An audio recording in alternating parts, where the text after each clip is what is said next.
paz da parte do Eterno para você e todos os seus. É uma satisfação podermos continuar estudando com você a Palavra de Deus. Continue conosco porque vamos dar sequência ao nosso estudo. Mas antes, se você não é inscrito, inscreva-se em nosso canal. Ative o sininho e também dê o seu like, o seu joinha. Faça o YouTube reconhecer este canal que deve ser publicado por conta do conteúdo que tem, que é de altíssima qualidade. Então vale a pena. Seja mais um integrante, tá bom? Vamos então ao nosso estudo de hoje, Primeiros Escritos à luz da Bíblia. O tema de hoje, uma firme plataforma. Aqui, na verdade, essa firme plataforma é a continuidade da então mensagem do terceiro anjo. Texto bíblico para iniciarmos nosso tema está no livro do Apocalipse. Eu vou ler apenas um versículo para a nossa meditação hoje. Apocalipse capítulo 17 e o versículo 14 diz assim o texto: Pelejarão eles contra o Cordeiro, e o Cordeiro os vencerá, pois é o Senhor dos senhores e o Rei dos reis. Vencerão também os chamados eleitos e fiéis. Esse texto aqui, na verdade, esse capítulo 17 está falando, o contexto geral é a grande prostituta, que o anjo, no começo do capítulo 17, um dos 7 anjos que tem as taças de Deus, falou que iria mostrar a João esta prostituta. Estava sentada em muitas águas, enfim, você conhece a história. Quando chega aqui no verso 14, o texto, dando continuidade, fala: pelejarão eles aqui são os 10 reis que se levantariam deste último reino, do oitavo, e que não receberam reino, ok? Você pode conferir o que eu estou falando em Apocalipse 17, versos 12 a 14. E aí você vai entender o contexto. E diz aqui que eles pelejarão contra o Cordeiro, que é Jesus. A gente já sabe disso. E o Cordeiro os vencerá. Está escrito aqui. Pois é o Senhor dos senhores e o Rei dos reis. Agora, presta atenção nessa última parte do verso 14 de Apocalipse 17 e vamos ver o que fazem os defensores da mensageira do Senhor. Vencerão também os chamados eleitos e fiéis. Aqui está dizendo na Bíblia que o Cordeiro, que é Cristo, e os eleitos e fiéis vencerão. Tanto vai vencer os que é Cristo, como os fiéis de Cristo. Muito bem, até aqui tranquilo, não é? Nós estamos então abrindo esse texto só para lhe mostrar o que realmente acontece na escrita do livro do Apocalipse. Dada essa explicação, vamos então ao entendimento do texto do assim chamado Espírito de Profecia. Então, quando nós lemos no livro Primeiros Escritos, na página 257, nós vemos o que aconteceu.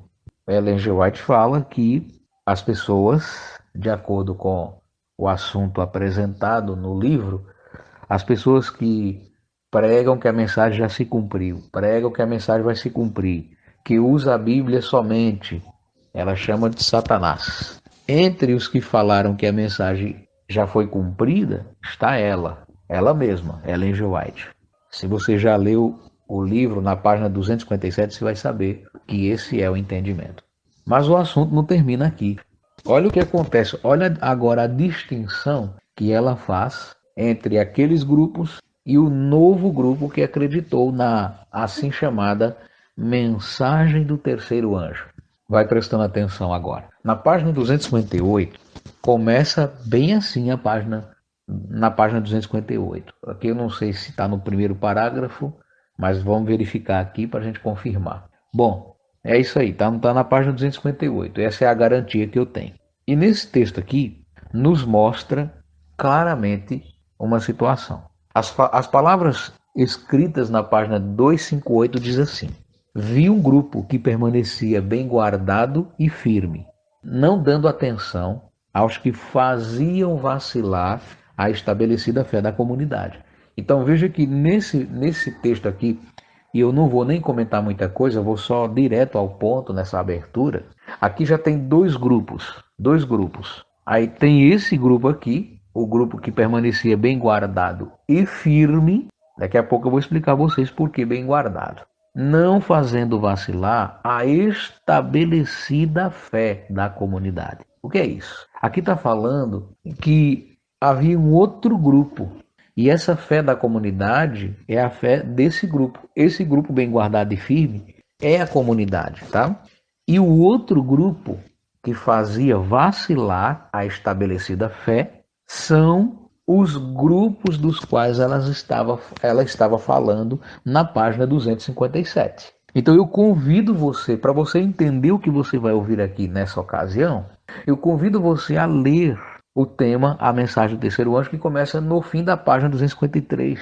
Aí você vai ler naquele trecho e vai entrando aí na 254 até a 257. Quando chegar aqui na 257 e vai começando a 258, você vai comparar o que ela disse antes e compara com o que ela está dizendo agora, para você entender com toda a dedicação o que ela está apresentando, ok? Aí ela diz assim aqui, que o outro grupo ele fazia vacilar a fé da comunidade que estava bem guardada e firme, é o que nós entendemos até agora. Deus olhava para eles com aprovação. Está escrito aqui. Deus olhava para eles com aprovação. Ou seja, Deus aprovava esse grupo bem guardado e firme. Ok? Vamos adiante. Aqui ela continua então falando assim, dentro da página 258. Vi 3 degraus. A primeira, a segunda e a terceira mensagens angélicas. Você sabe que as 3 mensagens não são a mensagem bíblica. São utilizados os nomes das mensagens bíblicas, as nomenclaturas numerais dos anjos, mas você sabe que as mensagens são as mensagens adventistas, né? A mensagem milerita, a mensagem fitista, né? E a mensagem adventista direta. A mensagem milerita é a mensagem anexada à profecia de Daniel, capítulo 8, verso 14. Esta é a primeira mensagem, portanto, este é o primeiro degrau que ela viu. O segundo degrau que ela viu foi a mensagem de Samuel Snow e Carlos Fitt.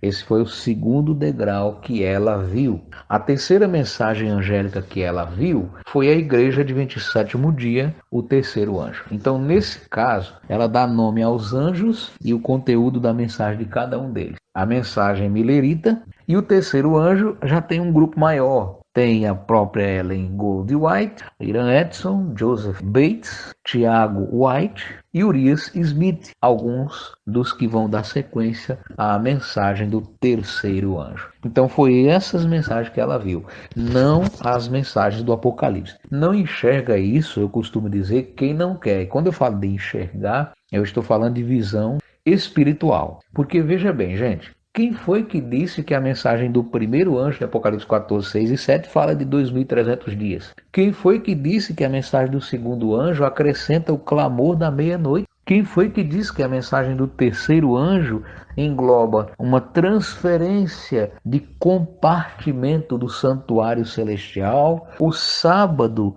como meio de salvação eterna? Quem foi que disse isso? Não tem lógica isso. Não tem. Pois bem, ela diz aqui, disse o meu anjo assistente. Então, cada anjo que falava em alto momento era um. Mas agora ela foi direta aqui. Disse o meu anjo assistente, o anjo que assistia a ela. O que ele disse? Ai de quem mover um bloco ou um alfinete dessas mensagens. Vamos pensar um pouco comigo aqui. Vamos supor que esse anjo, do qual ela está falando aqui, vamos supor que ela esteja falando a respeito de Apocalipse 14, 6 a 12. Se o anjo disse essas palavras, o anjo estaria protegendo as 3 mensagens. Só que aqui, como a gente pode ver, a firme plataforma que ela está falando nada tem a ver com a firme plataforma que os 3 anjos voando pelo meio do céu anunciaram.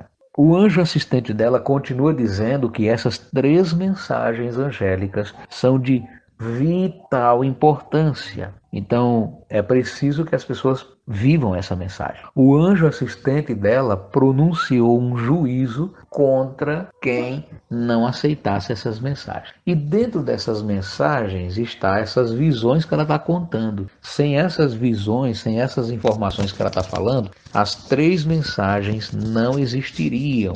Tá? Não existiria. Deixa eu acrescentar uma informação. Eu prometi e vou falar agora sobre o movimento de reforma. Vocês que estão aqui estudando, você que está nos acompanhando, sabe muito bem que o movimento de reforma, eu creio que se você foi adventista, se você conhece a história do adventismo, certamente você sabe. Eu estou falando da Igreja Adventista do Sétimo Dia, movimento de reforma. E agora você pode pesquisar. Ela tem canal no YouTube agora com toda a programação, tem testemunho, tem um vídeo de quase 2 horas contando a história da igreja, de como ela surgiu, enfim. Então, se você quiser saber, é só você ir lá. Pois bem, esse movimento, essa igreja da reforma, eles pretendem que essa firme plataforma que Ellen G. White está falando aqui são eles. São eles. Como é que eles provam isso? Vamos ver de novo aqui, ó. Olha só como é que eles interpretam este texto da Ellen G. White. Ela diz aqui, né?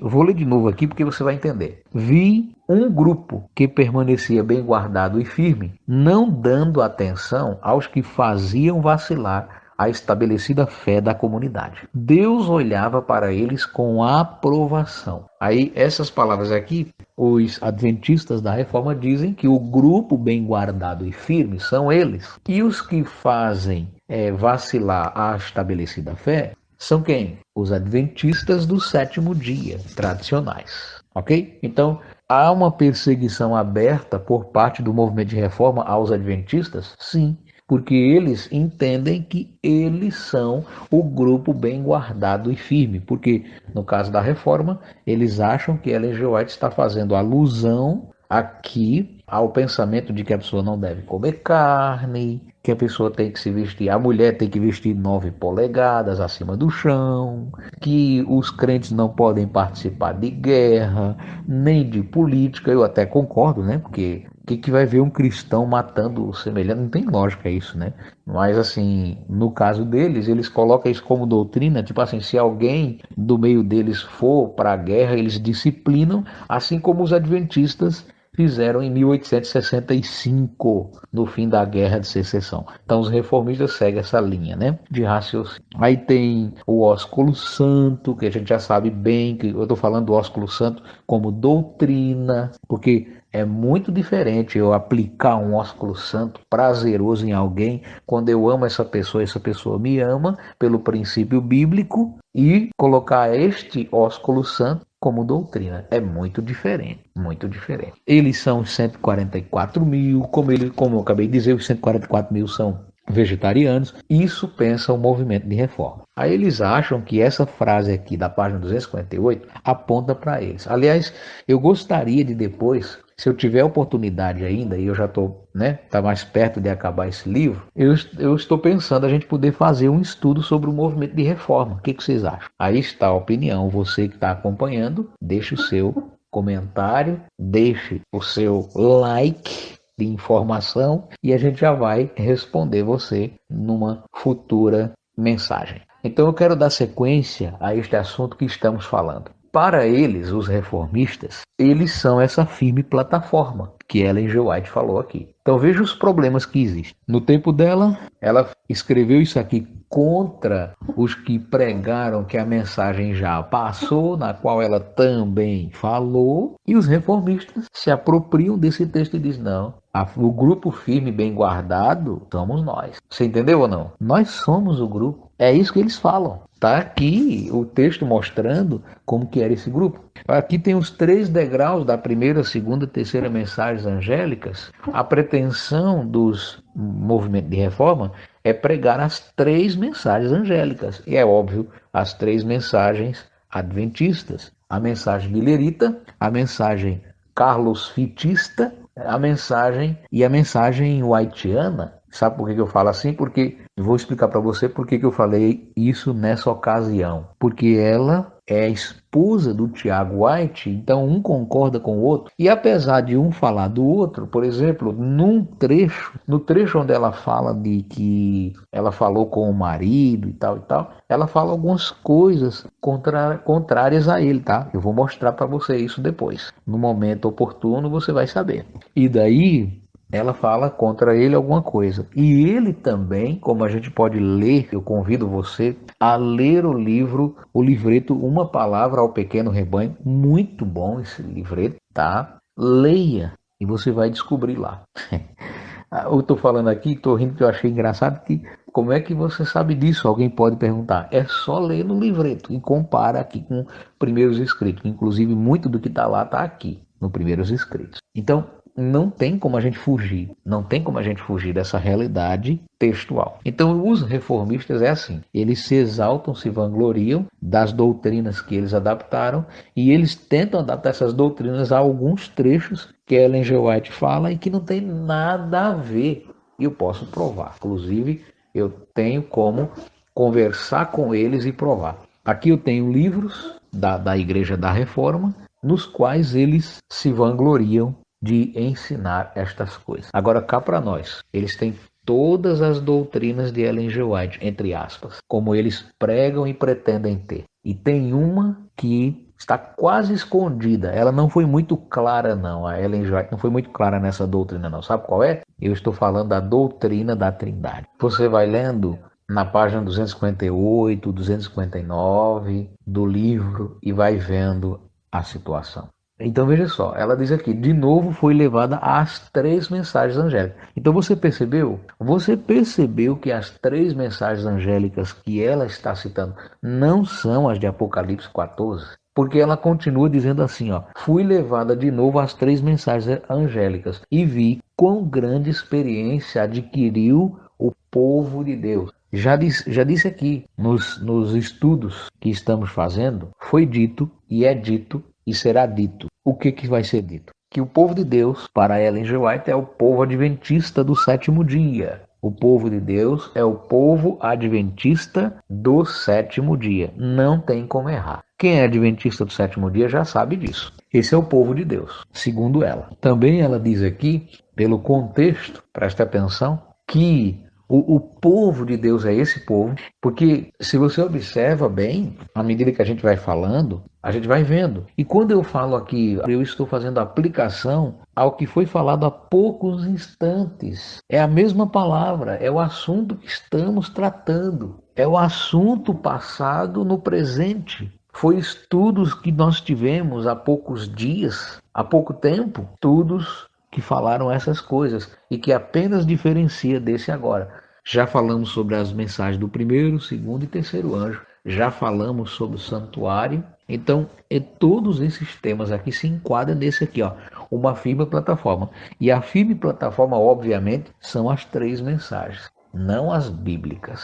Aí você continua lendo o livro na página 261, preste atenção, página 260. E ela diz o seguinte, que, preste atenção, ela diz aqui, ela vem contando a história dos que foram rejeitando. Porque realmente foi assim, em cada época Deus enviava a sua verdadeira mensagem e o povo rejeitava. Mas presta atenção, ela vai fazendo o apanhado geral até o momento em que encerra a questão dos judeus e do cristianismo. Mas acompanha comigo aqui e descobre o que ela fez. Aqui ela diz assim, quando o primeiro anjo proclamou a mensagem, ela falou, muitos que choravam com lágrimas porque Cristo tinha sido crucificado e morto, agora levantavam-se e zombavam das boas novas sobre a sua vinda. Sabe o que ela está dizendo aqui? Ela está falando que na época de Miller, os que choravam a morte de Cristo eram os mesmos que deploravam a vinda de Cristo que foi pregada por Miller. Então veja, ela insiste aqui em descer a lenha sobre pessoas que não concordavam com Miller. Porque, na verdade, há uma pressão religiosa, há uma briga politicamente religiosa por parte dos adventistas até hoje.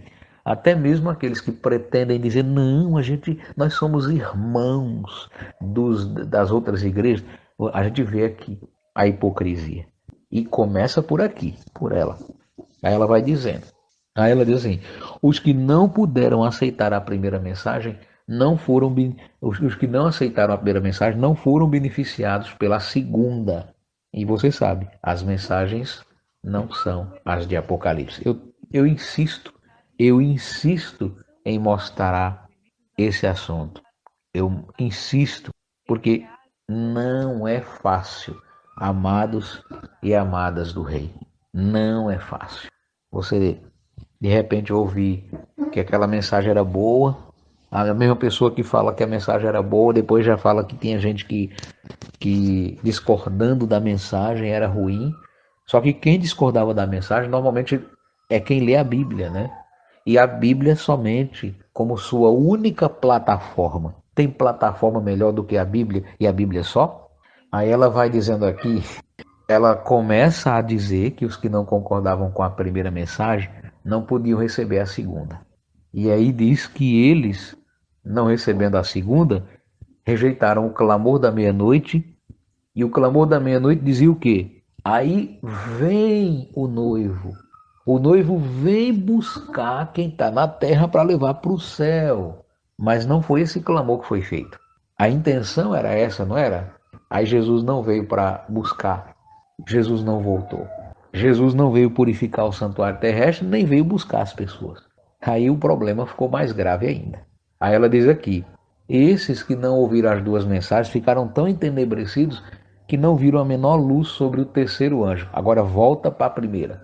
Ela fala: os judeus, por exemplo, não puderam entrar com Jesus na mediação no lugar santo. Então, de acordo com Ellen G. White, se você analisar direitinho os detalhes aqui, amados e amadas, ela está dizendo de forma clara e objetiva, segundo ela, que Jesus terminou a sua mediação. E agora Jesus não é mais mediador, ok? Porque ela foi lá no santuário celestial e ela viu que Jesus agora não é mais mediador, ele agora é juiz, porque ele está no Santíssimo. E alguém só pode ser mediador no lugar santo. Isso é ela que está dizendo, não está na Bíblia. A Bíblia diz que Jesus é mediador entre Deus e o homem. Portanto, a mediação de Jesus toda a vida foi, e desde quando ele foi para lá, já foi no Santíssimo. Está na Bíblia. Hebreus 6, verso 20. Hebreus 7, verso 25. Hebreus 9, versos 11 e 12. Hebreus 9, verso 24. Tem mais o que dizer? Mas quanto mais a verdade clama em alta voz, quanto mais se ouve o som da voz do céu nas Escrituras, mais se rejeita. Porém, aqui nos escritos de Ellen G. White, a mensagem não está firme, está rompida, lamentavelmente. A mensagem do terceiro anjo está quebrada desde sua base. A base da mensagem do terceiro anjo, fora da Bíblia, começa a partir de Miller. Miller é o primeiro anjo. Samuel Snow e Carlos Fitt é o segundo e a Igreja Adventista é o terceiro.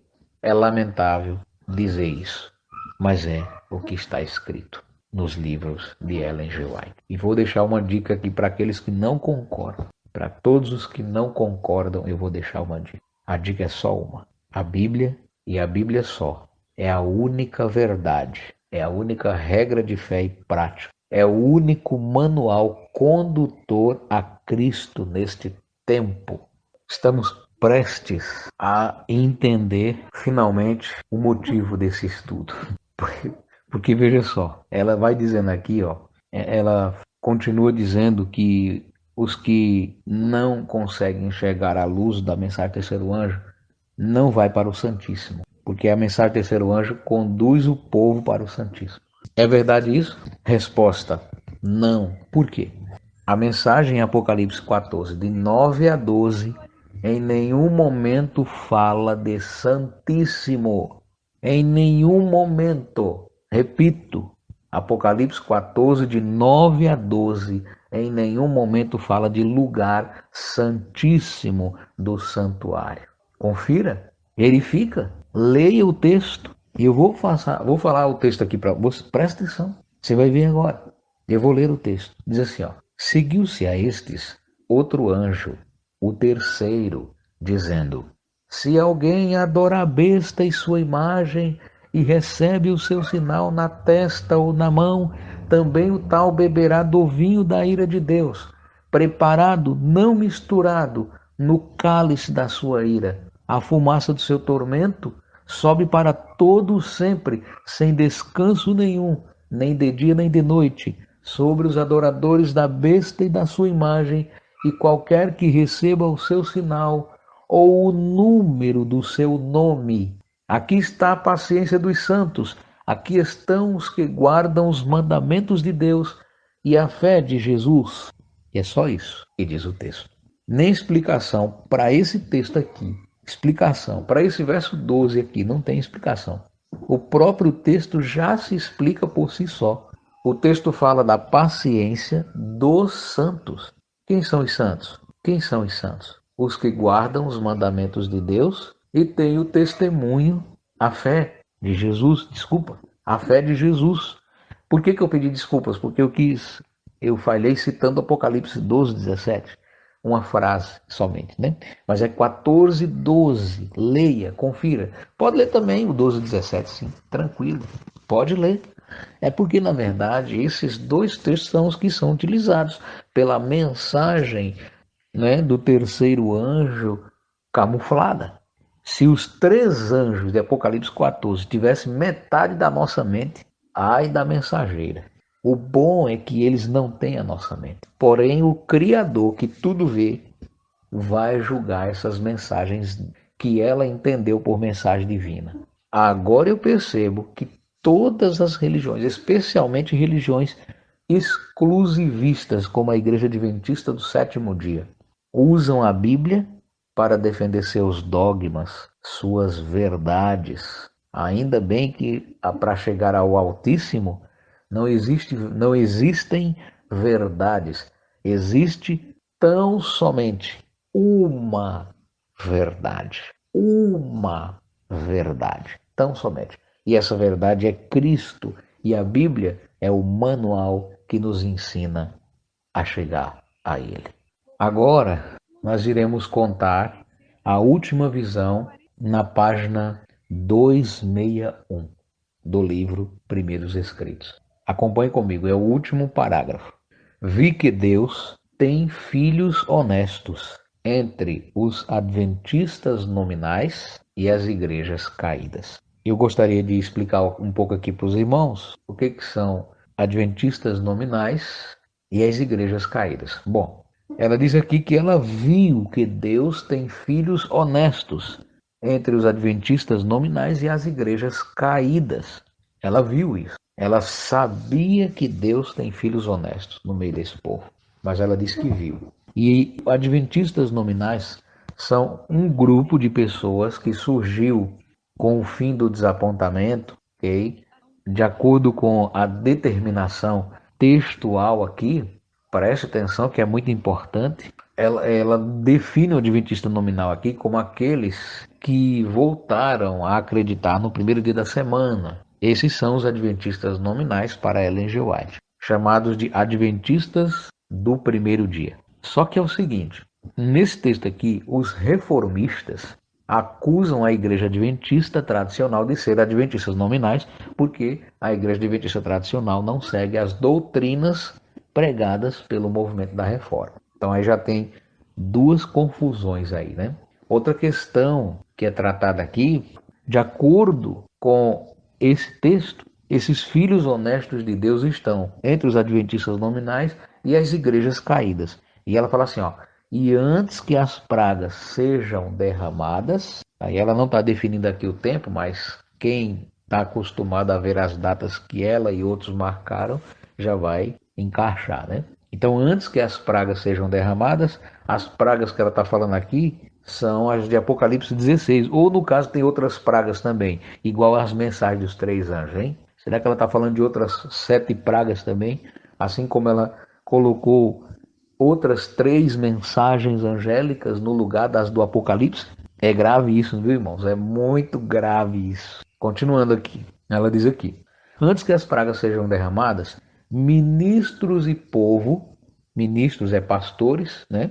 E povo serão chamados a saírem dessas igrejas. Das quais? Das igrejas caídas e do meio dos adventistas nominais. Ela completa: e alegremente receberão a verdade. Tais pessoas que ela citou aqui, né? Aí ela agora colocou, ó, Satanás sabe disto. Então, ela, olha só, ela sabe até. É engraçado, Ellen G. White é a única mensageira que conhece a mente de Deus e a mente do diabo. Grava isso aqui, tá? A Ellen G. White é a única mensageira que conhece a mente de Deus e a mente do diabo. Os outros profetas não conheciam a mente do diabo, menos ainda a de Deus. Tudo que os profetas sabiam era o que Deus dizia a eles. E tudo que os profetas sabiam do diabo era o que o diabo fazia. Ellen G. White conhece a mente de Deus e a mente do diabo. É grave ou não é isso aí? Pensa aí comigo. Aí ela continua. Satanás sabe disto. E antes que o alto clamor da terceira mensagem se avolume, ele fará um excitamento nestas corporações religiosas. O texto mesmo está dizendo aqui, suscitará. Você está entendendo? Ela vai dizendo aqui mais.